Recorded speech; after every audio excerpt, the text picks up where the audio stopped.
This is the Friday, September 27, 2019 version of the Market Plus segment. Joining us once again is Dan Hueber. Dan, welcome back. Thanks very much. Dan, we've got a great list of questions set up for us today. Very good. You mentioned during the main program the U.S. dollar, and that's really been holding us back on U.S. exports.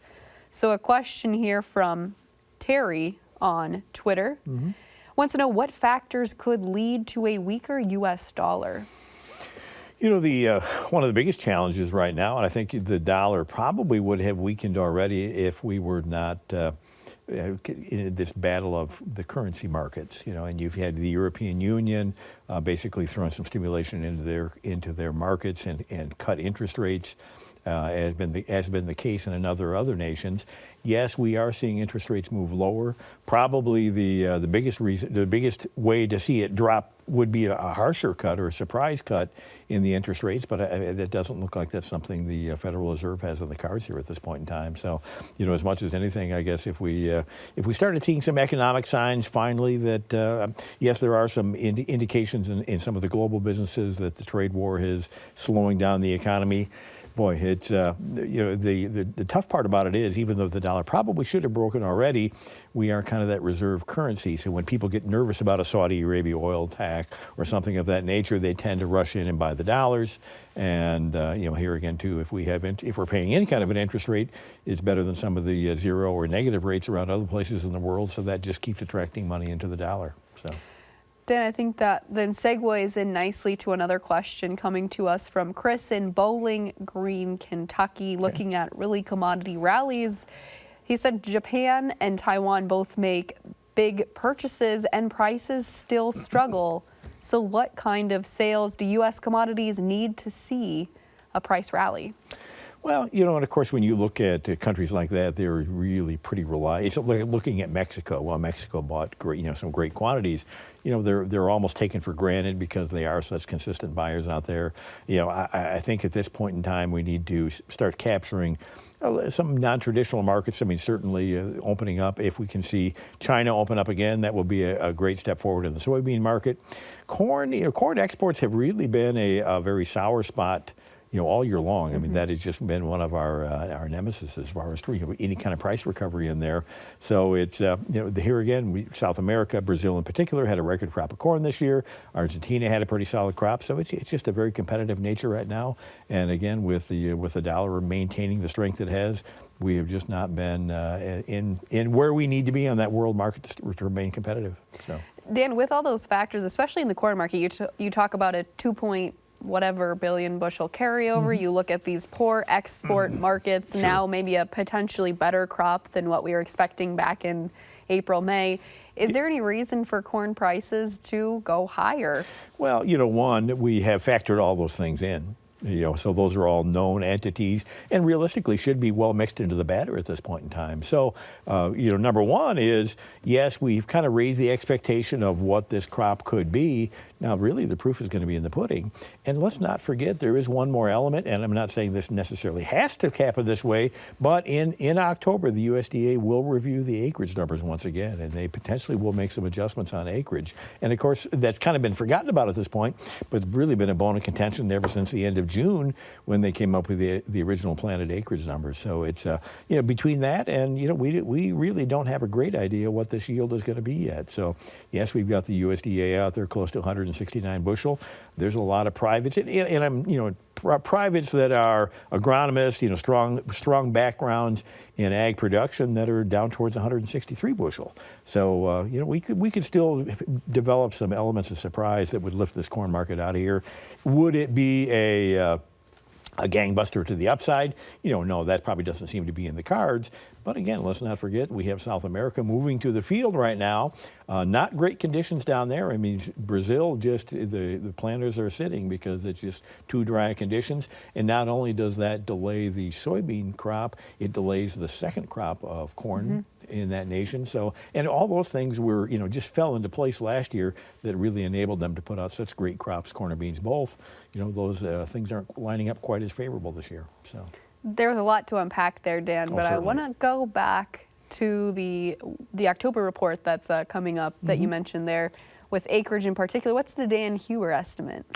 You know, I don't know if the USDA is going to necessarily drop the planted acreage much at this point in time, but I think they probably, or at least have a decent probability of seeing the harvested acreage number as a percentage of the planted continue to be ratcheted down. So I haven't tried to run an actual number on it just yet, but I wouldn't be surprised to see another 0.5% or maybe even 1% drop in the harvested acreage number, and I still think we could see that yield ratcheted down just a little bit. You know, where harvest is happening right now, Kentucky, Tennessee, places like that, I understand some phenomenal yields, but boy, they have been the garden spot all year long. So it may be a different story when we move into the heart of the Midwest.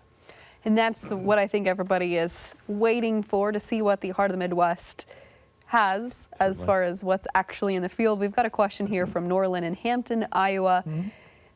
Wanting to know, is this as high as corn and soybean prices are going to get this year? Well, if you're saying, is this year, you mean you talk about the next 12 months?